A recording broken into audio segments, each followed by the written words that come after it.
What are your dyslexic strengths and how do you figure out how to use them, how to focus on them, how to utilize them in your everyday? You probably know by now that all successful dyslexics focus on their strengths. That is what they do to be really, really successful. They focus on what they're good at, what they can do. But for you and for so many other dyslexic people, there is absolutely no clarity on what it is that you're good at and how to figure it out. So we thought we would give you a little bit of a behind the scenes of the kind of things that we talk about and we work on in coaching, because discovering your dyslexic strengths and how to value them and see the opportunities in them is a really, really important part of my coaching program. Now, before we dig into some of the detail and exactly what it is that we do, this is a little bit of a sense of where I meet a lot of people. This is where most people start and when they come to me. There's this feeling of being lost, like you don't know what to do and how to figure your dyslexia out. And ultimately, that has resulted in a lot of self-esteem issues, confidence issues, and just frustration on how your brain works. The next one is there is a lot of stress and anxiety around being dyslexic even. But the problem is, and one of the things that is really, really important to understand with dyslexia is if you feel stressed and anxious around specific dyslexic challenges, it unfortunately makes dyslexia so much worse. Have you ever noticed that meeting with your colleague who you find really easy to manage, or an old boss that you really enjoyed, things were much easier. But if there's someone who makes you feel a bit uncomfortable or it's a really important meeting, dyslexia has this nasty little habit of getting so much worse and being so much more significant. That is the reality of what it is like to be dyslexic. Is when you're stressed or frustrated or anxious, then dyslexia is more likely to become an impact. And that's why we focus so much on confidence in these sessions, because it actually helps you minimize your challenges.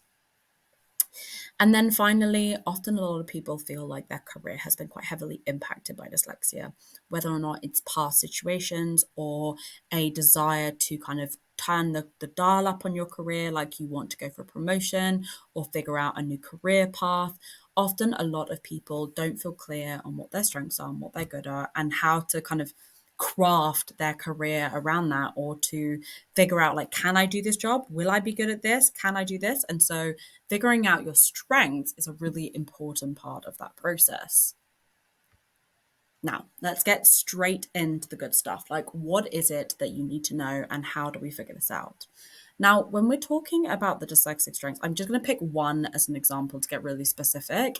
We're going to talk a little bit about big picture thinking. Now, unfortunately, at the moment, when people think about their dyslexic strengths, they often don't really understand what it is that they're trying to like see examples of, and what it is that is going on in their mind. So big picture thinking is one of the ones that impacts so many of the other strengths. That is a really useful thing that we use as dyslexic people to see things differently, to see opportunities. Now, what is basically going on is because we are pulling from a wider field of reference, there is more things that we are thinking about at once. We have that ability to see things at a top level. We're able to bring in a different perspective. Most people, when they're dyslexic, they often will connect a conversation they had 3 weeks ago with a meeting that they're in right now, or they'll be able to see patterns of like, oh, this happened, and then this happened, and this happened, and they'll realize the similarities of how those things happen because we're pulling from that wider field of vision. Now, that might mean that you're able to offer a different way of thinking about something because you're pulling in more context, or maybe you're able to spot an opportunity of how to work differently because you are pulling in from that pattern recognition, or maybe you're able to think of solutions for things easier because you're thinking about so many different things. Big picture thinking is often where those like gold dust moments of like little things that drop into our head, they feel like they come from nowhere, and they feel like they're really hard to articulate because other people don't have context and the detail that we have and that we are connecting from. So the way to think about big picture thinking, the way it feels like to me, and this is how I describe it to my clients, is often it feels like you're in this like elevated position. You're kind of pulling up and looking down at a wider field of vision. I love to describe things through images, which is obviously a very dyslexic friendly thing. And the very self aggrandizing way that I love to describe this, that just makes sense for me, is it feels like you're sitting on Mount Olympus and you're looking down at everything that's going on and you can see how everything interplays. So you can be like, okay, that person over there and that thing over there, and this is how they all interconnect because you're sitting at that higher level view. You have all of that information at your fingertips at once. And that's why it's such an exciting strength. Now, you might be thinking to yourself, okay, Natalie, but like, what has that got to do with coaching? Sometimes when we're thinking about what exactly are your strengths and figuring them out, we then, because we've got the little bit of information on what it is with this strengths, is we'll go into detail of like, okay, could you tell me an example where you feel like this has happened? Could you get specific on where you feel like this may be relevant for you? What is it about your role that utilizes this strength? Or what is it that you enjoy doing with this strength? And we really get specific on what this strength is for you and your career and what opportunities it really has. So for me, with big picture thinking, because I'm able to speak to so many dyslexic people, speak to so many different areas of dyslexia, I'm able to see specific patterns of what people need help with and the challenges that they have, that we were able to craft a strategy and a structure to help dyslexic people. So that's just one example from my life. Now, this is one of the really fun things that I love to talk about with my clients. I have lots of little analogies or ways of thinking that I love to share with the Hive, but also my one-on-one coaching clients to really help you unlock some of the challenges that there are with dyslexic strengths. I know just through my own experience of myself, but also working with hundreds of other dyslexic people, that one of the challenges is even though there may be things that we're good at naturally, we get bogged down by the things that we struggle with. We find some of the things that are really difficult about dyslexia hold stronger in our mind. And this is one of the things that I really love to talk about when we're doing one-on-one coaching, is helping people see dyslexia differently and build a little bit more confidence. So we take a step back and we realize that as a dyslexic person, generally we're really good at high value tasks.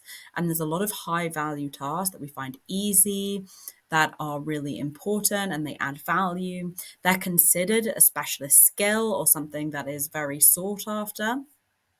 But what we struggle with is often a lot of low value tasks, a lot of stuff that we often doesn't really matter, isn't really that important, might be considered as simple or easy, and ultimately doesn't have a big value.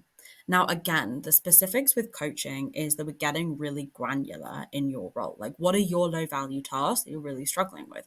What are your high value tasks that you're really bringing to your role?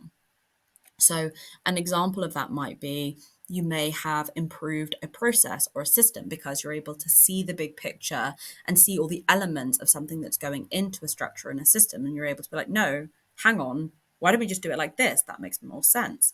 And maybe you've saved your team time, or maybe you've implemented a new idea that has resulted in an increase in sales or stopped a client leaving, or maybe it has resulted in better dynamics between you and the other team members.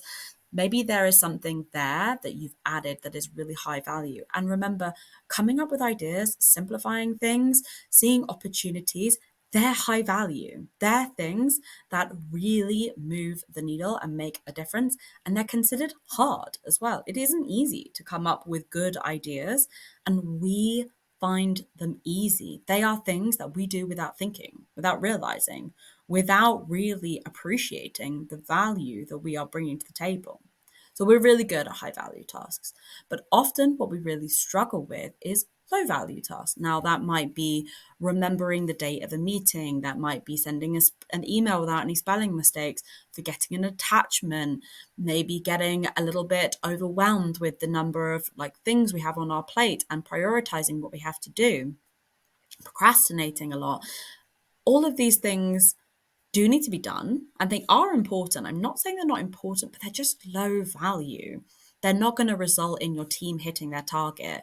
They're not going to result in like new commercial opportunities. They're not going to have a huge impact on your life and your career and your company, but they are something that needs to be done. And so when we think about it from that perspective, when we're able to look back and be like, okay, well, here are all the high value stuff that I'm able to do, and here's all the low value stuff that I am struggling with, it can really help to build up confidence and clarity on how to structure your career and your job and what things to ask for, what things you want to try and change, what opportunities you need to focus on, or where you want to try and remove some of your challenges, or where you want to try and step back from some roles. And it's a really nice way of building up a little bit of confidence, but also helping you career plan strategically and helping you understand the reality of dyslexia. That yes, we're not denying there's some things you find difficult, but they are at the end of the day low value tasks. And if we can put more time and attention and effort into our high value tasks, that's pretty exciting. Now, again, the thing is with coaching is it's all about getting really, really specific. It's about really being clear on what is your high value task? What are the things that you're good at? And then the other thing that's really, really important with figuring out your strengths and what we do a lot of in coaching, it's about helping you understand what is it that you need to make this happen? What is it that's really important for you to help you understand why these things happen sometimes and why they don't. Sometimes dyslexic strengths just feel like they just drop in one day and then you're like, will that happen again? Will I have that epiphany again? Will I be able to see that opportunity again? Or was it a fluke? Was it a one-off? Was it just chance? Actually, one of the things that's really important when you're trying to understand your dyslexic strengths and building your career around them is understanding what is it that you need to get these again, to ensure that you're able to continually rely on these strengths and feel like you are actually good at something. They aren't just a fluke.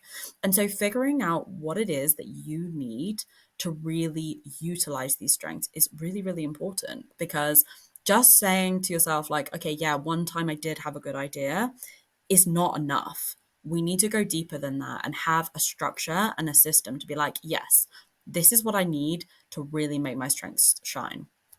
Now, everything about coaching is really specific and really personalized, but I've been doing this a while. I know some of the things that you're probably going to need and that are really, really important. The first one is usually some level of autonomy. We need to do things differently as a dyslexic person. And so having control of a project and a process can feel really, really important into helping us understand what we need and what we want to do and how we're going to approach things to be able to let those moments of genius just drop in. The other thing that often we really, really recommend and is really, really important, because we're trying to get that big picture, because one of the things that we need to be able to see these unique things and have those opportunities is a lot of knowledge on a topic. Often the things that we're able to really provide value for is if we have a lot of context, if we know our topic really well, if we've had a lot of information come into our brain that we can populate that big picture, because that's one of the things that's really, really important with regards to understanding why your dyslexic strengths don't always drop in. And one of the things that is important with context is not only does it help your dyslexic strengths shine, it also can really help you understand things a lot quicker. Often a lot of my clients will say to me, I just feel really overwhelmed, or I don't really understand something yet. And I'm like, well, have you had context, or if they just explain things in a really narrow sense? Often dyslexic people really need the full picture to be able to feel like they really, really understand something. And then the strength will start to shine. So I hope this gives you a sense of a little bit of what coaching can feel like. So yes, we're getting really, really specific on your career, but also we're figuring out what building good systems looks like. Like, do you need autonomy? Do you need context? Do you need more information? What is it that you want your strengths to really look like and feel like? What are the moments that you really want to use? And also, how does confidence come into that? Because you have to think about it of like the high value task versus the low value task. And they're all quite integrated of like the things that we're looking at and the things that we're working on. Now, finally, what does that feel like? What does that look like for the client to have gone through this process and figured out their dyslexic strengths and how to really utilize them? Firstly, it feels like your brain has a purpose, that you're actually good at things, that there's a reason that you have this crazy thing and that you're able to utilize it for something good. You aren't just someone who is constantly frustrated, constantly feeling not good enough. No, you're actually really, really capable. You're really good at something and you're excited by the opportunity of that. Now, if that doesn't sound good enough, because it honestly should, because feeling smart and capable and feeling like you have a value is one of the best things that has happened to me as a result of figuring out my dyslexia. But also, it helps you manage the challenges because, yeah, there are some low value tasks that maybe you need a little bit of help with. Maybe you need a little bit of kindness of. Maybe there's some things that you really need support with. And what you realize when you bring things to the table and you feel like you have a value and you're capable and there is a purpose, you feel worth bearing with. Like, okay, you need someone to spell check an email. All right, fine. But you've brought this, and this opportunities to your team, and you have a better chance of hitting your team metrics because of your strengths. Really checking an email just fades into like irrelevance. You realize that your strengths are way more important than those low value tasks.